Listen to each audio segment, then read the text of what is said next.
Hello there everyone, welcome back to another Gate Ruler video. We've got some good shit to talk about today, but first, did you guys notice the new intro music? I know you have, I've actually had quite a few messages about it. I am very happy with the new intro music, I think it's fantastic. Massive shout outs to Amethyst Audio. They will be linked in the description. They're the ones who did the intro music for me. If you are interested in getting your own music for, you know, sort of startup level, indie level, pricing is my understanding, please check them out, give them a go. Super great. That being said, let's talk about the new cards. This is Detonator. This is one of the cards that was named as part of a contest ages ago now. This is from the starter deck, the Dragon starter deck 3. So this is a Dragon Road, and I want to say Water and Fire? You know, I can't read kanji, so I'm not going to pretend. Translation. So firstly, this is a 7/7/2, so that immediately should be worthy of consideration because those are big stats. Now at the moment, pure stats wise, I'm always choosing Zolta over this, but then we see the ability and it becomes a bit less clear. So this obviously has the ability to suck up a level 2 or greater dragon and put it in its charge for later use. Now what can you do with that charge? Well, you can remove it to destroy an enemy unit that attacks this. So this is a really interesting card because it's not like cut and dry on how good it is. Understand that the fact that it's a level 2 or greater that you have to put in is a hefty fucking cost, alright? Let's not pretend it isn't. That's a big cost. But popping something is a powerful effect, and you can imagine the situation when you, for example, will use something like Warp, right? So if you've got this on the side, your opponent goes, me go face with Galak, 4 critical, very good. And you go, I'm going to warp, redirect the lane to the lane with my detonator, and then remove my detonator cell to destroy your Galak. That is a stonks. But outside of those kind of situations, it's a bit less good. It's also worth saying, you know, obviously it does not get charge shield, thankfully. Can chill on that much defensive power at the moment. But that does reduce its utility a little bit in the center. People are sort of cottoning on more and more just how valuable center popping is, and there's a reasonable amount of it. We've already got Mikage. Expect to see Joe showing up in drive-based rulers. We'll see what happens with Knight, whether they get that amount of stuff. Though, of course, we are getting outs to that. But anyway, bringing it down to the relevance here, because you can call this to the center. So like an easy comparison for this would be like Vasterus Rex, where I think those are relatively comparable cards. Identical stat line, kind of like big boss units for their respective decks. But here, you know, you are able to defend with this, and this is worth having something worth defending with in the center. And you know, fundamentally, it's just good value to call. I'm a fan of this card. I think it's strong. Now, I think a lot of the time you're probably not going to want to use this effect. Just gonna have to test it really. But yeah, I just think it's a very cool card, very interesting. Let's move on. Okay, it's the next day. Costume change. Really, the t-shirt. Anyway, this new stuff is pretty exciting.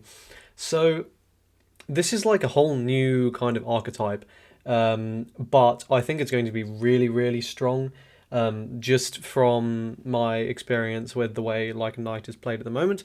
The way I'm kind of seeing this playing is pretty exciting. So it's based around the Alices, and specifically this Alice, and we need to talk about what this card does to fully understand exactly how this archetype works. So here's your translation. So you can see the counter will let you add an A7 unit from your discard to your hand. First effect is you can normal summon, so you have to pay costs. You can normal summon an A7 unit from your hand to your field during your opponent's turn. This is a crazy ability. Like pure defensive utility, this is nuts. This is like really strong. There's going to be a lot of focus in ensuring you get this Alice and protecting this Alice once it's out, to be able to utilize that ability to its sort of greatest effect. You do this during immediate timing, so you can do it whenever. So that's really good. The second effect is at the end of you. Also worth saying, you will have to obey summon cap, so you can only summon 2 times with all of the energy-based rulers. The next thing is at the end of your opponent's turn, you can return as many A7 units from your field to your hand as you want, so that's really nice. I don't know how often you're actually going to be able to use that, because I imagine one of the better utilities of this card is going to be to, call stuff to a defensive zone to block attacks, but whatever. And then obviously the final thing is that you cannot call this to the defensive zone, which makes sense. So, very interesting. Very, very interesting. Now let's, but in isolation, fine. Now we need to talk about the support pieces to understand why this is so good. So, here's our first support piece. So this is A7 Humpty Dumpty. So this is A7 and Robo, so Robo synergy there. That's relevant. So there's a level 0 with touchdown. This is a 3/3/0.